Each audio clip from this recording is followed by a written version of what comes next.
Welcome to the third of our 5 golden podcast rings, pharmaphorum's festive series of pharma industry and healthcare sector podcasts for listening to during the holiday period.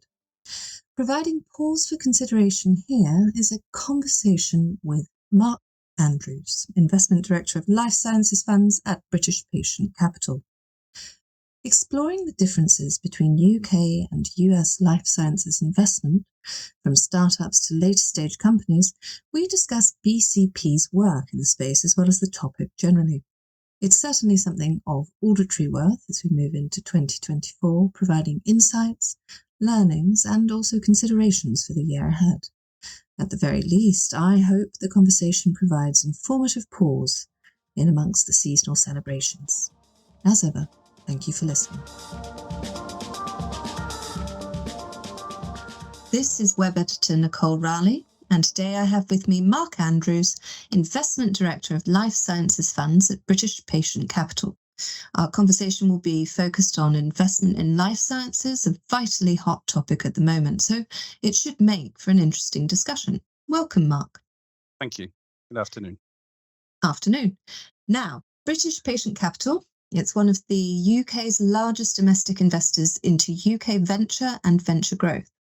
With more than £3 billion of assets under management, its mission is to enable long-term investment in innovative UK companies. Indeed, the company itself has committed over £150 million to 5 UK life sciences-focused venture capital funds as part of its core programme, making it one of the most active funds of fund investors in the sector. But before we really sink our teeth into the financials, Mark, I was wondering if you could tell our listeners a little bit more about you, about your journey to today, and how it is that you found yourself where you are now. I mean, you've got previous experience in academic medical research in clinical oncology and radiotherapeutics, I believe. Is that right? Amongst other spaces, yes. Happy to tell you a little bit about that, but tell me if I start taking up too much time. So as you mentioned, I started in clinical oncology in Cambridge in the laboratory for molecular biology. And then I was moving around like most academics do, depending on where the funding for your work comes from. And after a few years of that, I found myself in a research institute actually in central Germany. So I'd actually gone abroad with the work, and I was considering where I would go with my career from there. And I was actually thinking about going into some kind of life science startup company. As with most research institutes, particularly in Germany, there tends to be a business park that sprouts up either across the road or close by. And so I started talking to some of my friends that were working in those companies. And then I happened to come across what for an academic is the weird and wonderful world of venture capital. I'd never heard of it before, I was too busy working in the labs. And it just so happened by serendipity that there was a fund that was working in the town in Germany that I was working in, investing in life sciences. They had much more of an optical technologies background. So for the scientists out there, they came out of the Carl Zeiss story. So those are the people that make all of the, a lot of the microscopes and lenses and kind of things that you may have come across in the day-to-day job. And so they were looking for people that could understand the life sciences. And so that was my route to make a change from academia into life science VC. I obviously couldn't read a balance sheet when I first started. I was an academic after all. So there was a lot of quick learning that needed to be done, a mixture of on-the-job learning and training. And then for the next 15 years, I worked for 2 different fund management companies. The first was based, as I mentioned, in Germany. The second was based on the shores of Lake Geneva. However, they did up an office in London, and I moved over to London to head that office at that time. So after about 15 years of being an investor myself, learning from scratch, how to run the investment process, how to manage the companies afterwards, how to exit them, how to be on a board of directors, how to act in that role. I then made another change when I was back in London into corporate advisory work, initially in mergers and acquisitions, so in the deal making end of what I would have done as an investor.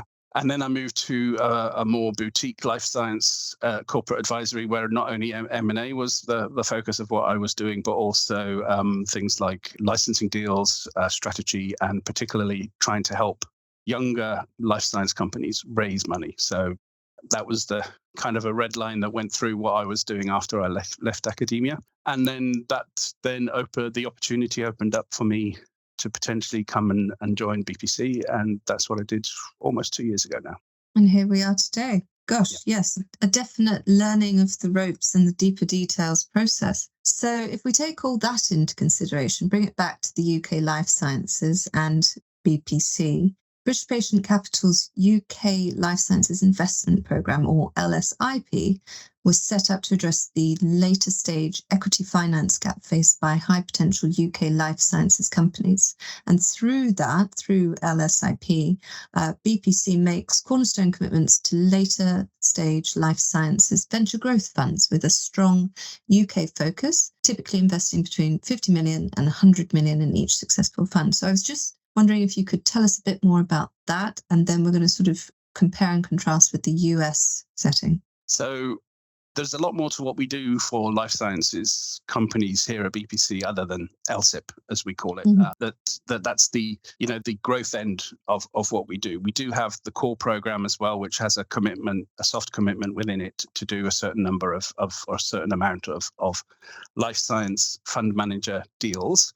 And so we are actively investing out of that as well. In fact, I think most of the if not all of the funds that you mentioned earlier on actually come out of the core program. So that is able to go from, shall we say, what we would call venture, which is the usual, sometimes referred to as early stage life science venture, which is really late preclinic, early clinical work, but can also go up into the growth phases, but it generally doesn't invest quite the size of checks that the LSIP does. Now, LSIP is a much smaller fund, and it's actually really, I would say it's a market shaping program rather than a cornerstone. I think market shaping hits it more. That does tend to mean that often we do cornerstone. So there is an overlap between the two. But what we're trying to do there is to try and seed the ecosystem in the UK with a number of investors that would then be able to help support life sciences companies as they go through their growth, from the earlier companies into what would be considered the later stages or growth phases, or scale up is probably a better word, which is phase 2 trials if you use the drug development kind of pathway onwards. So that's the actual target of LSIP is that those later stages. But there are gaps around the rest of the market for life sciences as well. I remember, I sound like a grandfather here, but apologies for that. I remember back when I started, there were a lot more life science venture fund managers, both in the UK and also in continental Europe as well. And then there have been certain events which have led to a reduction in the number of those investment teams being around. There has been, shall we say, I can remember off the back of the tech bubble that came in the early 2000s, everybody started investing in life sciences. And I think there was also there an element of over-promising and under-delivering, so that when the financial crisis around 2008, 2009 came along and there was a crash there, a lot of investors got their fingers burnt, and therefore there was an aversion to investing in the sector, which the sector has been fighting, particularly in Europe and the UK, not so much in the US, has been fighting to come back from. And there are still, far fewer investors around. And that's what we're trying to do, is trying to not only maintain the ones that are there at the moment, but trying to grow the number so that there is a selection of investors. This is one of the things I noted when I was in corporate advisory work, that I could almost count on two hands the number of funds that I could approach for a UK-based company, and some of those were not UK-based. So it's around trying to grow that ecosystem across the growth phases of life sciences, with LSIP specifically concentrating on that later stage where there is a almost complete absence at the moment. Does that answer your question? Or it really does. Yes, I was just about to say thank you for that. I do want to now look at that comparative point with the US that sort of came into your response there as well. As you say, the UK, it's home to world-class scientific research. It's got high potential for life sciences companies. It's an important sector for UK venture capital investment. And despite all that, UK biotechs are raising significantly less funding than their US counterparts, often reliant on overseas investors for growth funding. For example, in 2022, UK biotechs raised £1.8 billion or $2 billion in funding, while the US biotechs raised an astounding $51 billion. So tell us more about that. Tell us what can be done and why this is happening, perhaps. Okay, so as with any complex picture like that, there is no one clear answer to that. I think I've touched on one of the reasons why that's been of a particular problem over the last decade or so in not only UK, but I tend to bring Europe into a similar basket. Although I would argue we're probably somewhere between Europe and the UK and the US. Is about how people got their fingers burnt and have been a little bit reticent to re-enter the market. The one thing I would say is that there are many ways to look at the differences between the US and the UK. You've mentioned one, which are the headline figures, which are the ones that usually gain that kind of attention. That people say that, as you mentioned, the 51 billion versus below 2 billion in the UK. But there are many other elements within that. So number one will be the sources of the financing. The US doesn't only, or the UK also, doesn't only have venture capital as a source of financing. But there's then a lot of financing that, for example, will come over the listed markets, for example. And there, we don't have a NASDAQ in the UK, unfortunately. We don't have anything similar, which, while a lot of VCs may see that as a route towards an exit of an investment, it is actually it's a way of gaining further investment into these generally later stage companies. Mm-hmm. There are also other models. For example, if you think about venture debt or product financing or royalty financing, again, that's a model that's very active in the US, but almost non-existent here. And there could be a connection between the stage of development of more of the US companies. They're much more developed and therefore able to take up those kinds of financing, which we're just not far enough developed in the UK for those to become, I wouldn't say a core part, but a larger part, or at least a part of the financing environment that's then would be available to life sciences companies as they go through their life's journey. And again, I touched it again on my previous answer that, while we are in a position now that's probably better than it was 5 years ago when BPC first started, we're still not back at that stage of, the number of investors, as I mentioned previously, to be able to sustain a larger life sciences sector in the UK. And that's where we are trying to help the sector to get towards. We can't do it all on our own.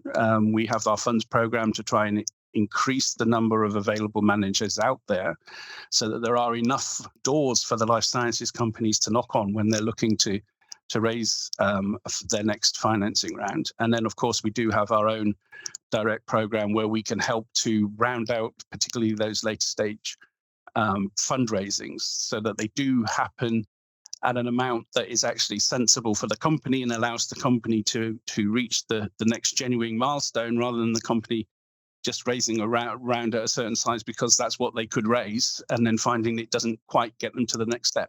So those are, some of the areas that, I think are a little bit different. The US has always been much more commercially minded than the UK has in the past. I think we're catching up quickly.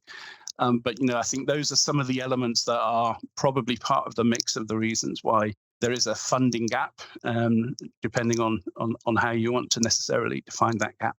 Thank you for that. Yes. So are you able to tell me a bit more about what BPC is doing? Tell me more about its funds. Like I've got mention of your future fund for breakthrough and other stuff like that, little projects and programs. So we've touched on two of the three, but just for completeness, I'll go back over them all. So there's the core program, which was the initial program that BPC was set up with after the patient capital review.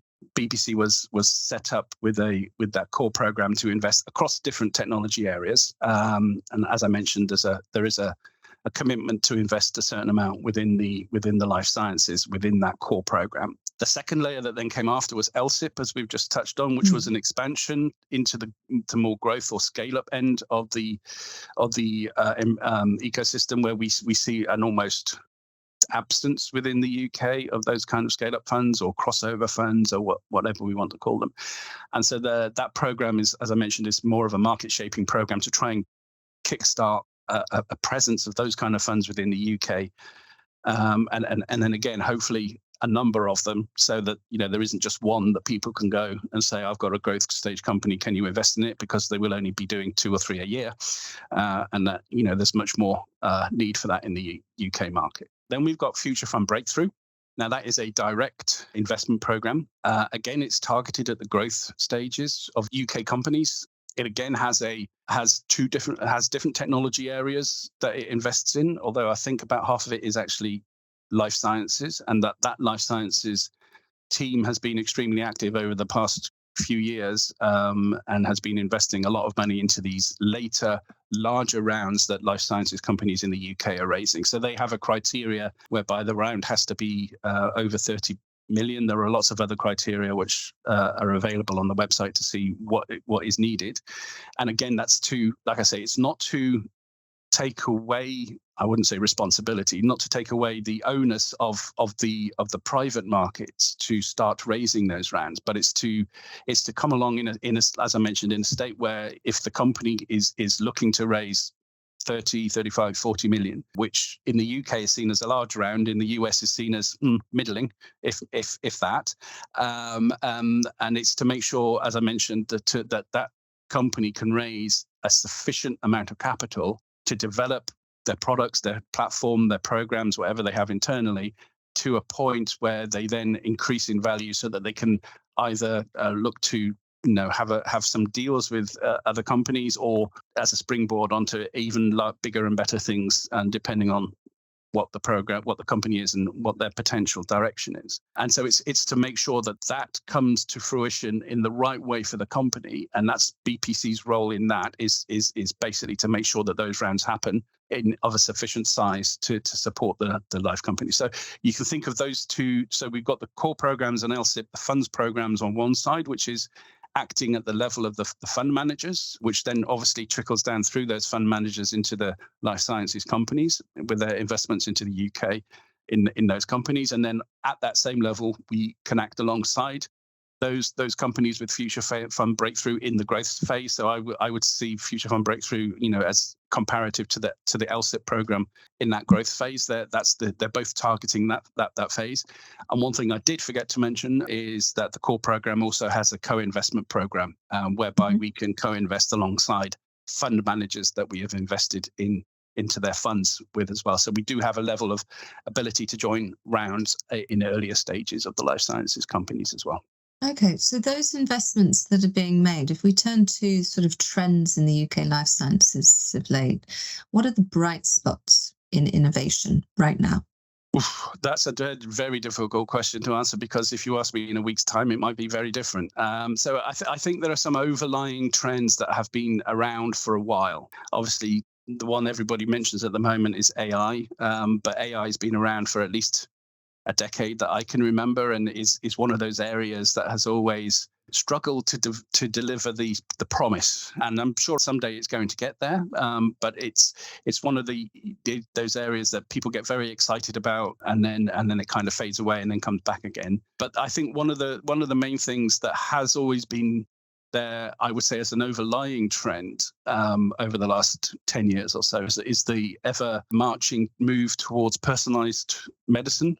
Obviously not down to the absolute personal level, but it's around making sure that the treatments are targeted at the right patients where they know it's going to work, rather than the approach before as well. You have this disease, here's a treatment that could work in 60% of the cases. Let's see if you're one of the 60% or not. So much more personalized approach to that, so you have fewer side effects, more effective treatments, and the patient recovers, obviously, hopefully, much more quickly and to a greater degree. One of the other trends, which is there kind of in a counterbalance to that, because obviously the more personalized the treatments become, the more expensive they can get. So obviously the other trend that's out there that's being pushed by the other end, not the innovative companies, but by the payers at the end of the day, whether that be the NHS in the UK or government directly, or the insurances in the US or other insurance-based systems like Germany, for example, is that there's a downward pressure on prices.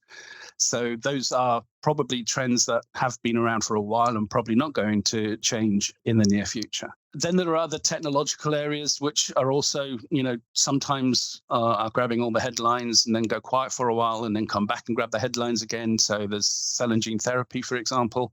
There are areas, for example, one of the things I can remember, again, from my background, I was never involved in the Human Genome Mapping Project, but while I was in Cambridge, a lot of my friends were. And it took many, many years to map the genome of one person, or of the equivalent of one person.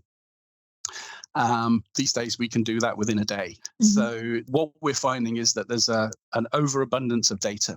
And I think sometimes we've struggled to know exactly what to do with that data, how to best extract value from that data and improve, the treatment regimens that we have out there from that abundance of data that we have. So I think that's also going to be one of the things that is going to be with us for a little while, at least until we manage to crack that nut and then can start delving into that data to find more things. And then probably a last one I would mention is a little bit more prosaic, maybe not as interesting, or for want of a better word, sexy as these highly advanced sciences.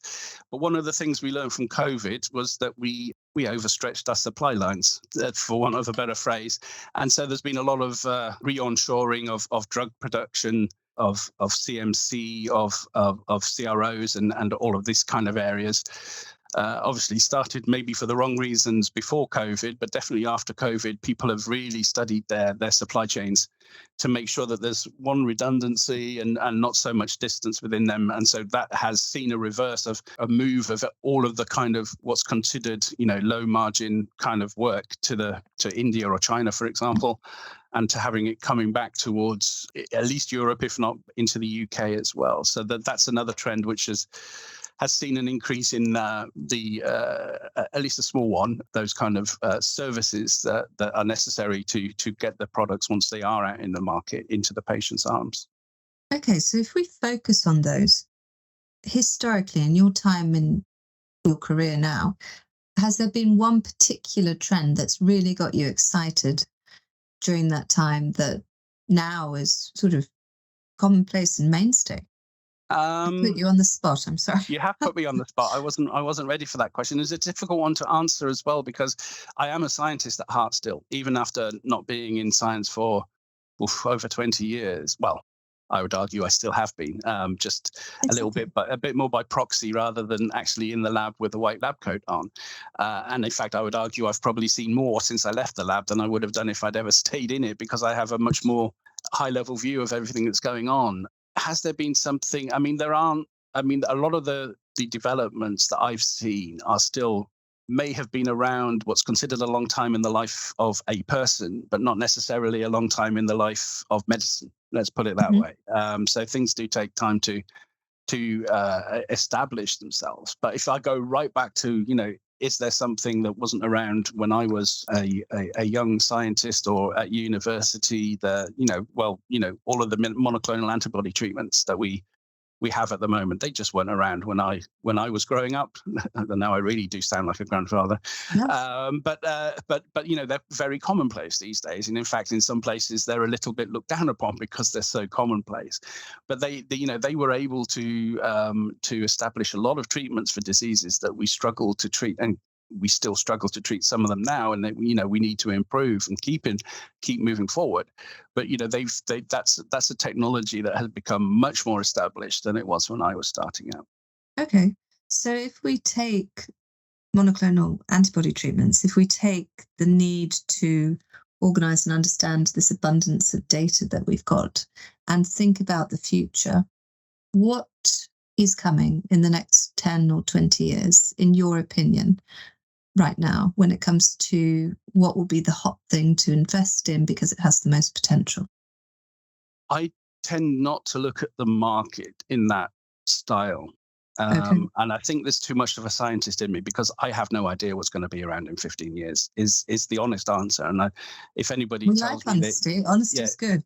but if anybody was to tell me they do know what's going to be around in 15 years, I'll say, well, at best it's a guess. And I'm too much of a scientist to guess. I like data, unfortunately.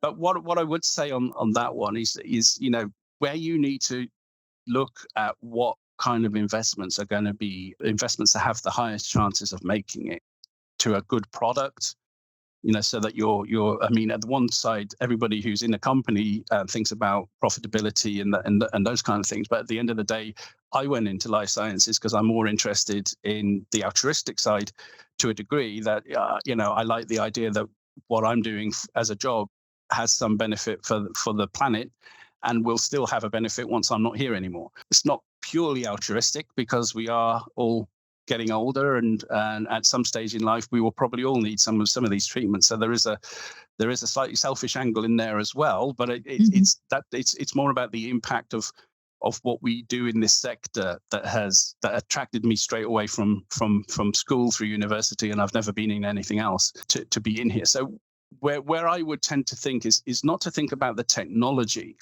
that could potentially be the next new hot thing, because technologies do come and go, but thinking about where's the unmet medical need, where is there treatment, where is it best for me to put my time and effort that can have the greatest impact. And if you're able to do that and you're able to come up with a solution that is able to address those problems, then you will also take care of the commercial side of the business as well. And so for me, I'm much more driven by thinking, I don't need to be the 14th treatment for let me think of something here, colon cancer, for example, maybe a bad example because it's not very well treated at the moment, but, the 14th monoclonal antibody treatment for colon cancer, but rather thinking about there's a problem that's existing in the population or the market, whichever phrase you want to use.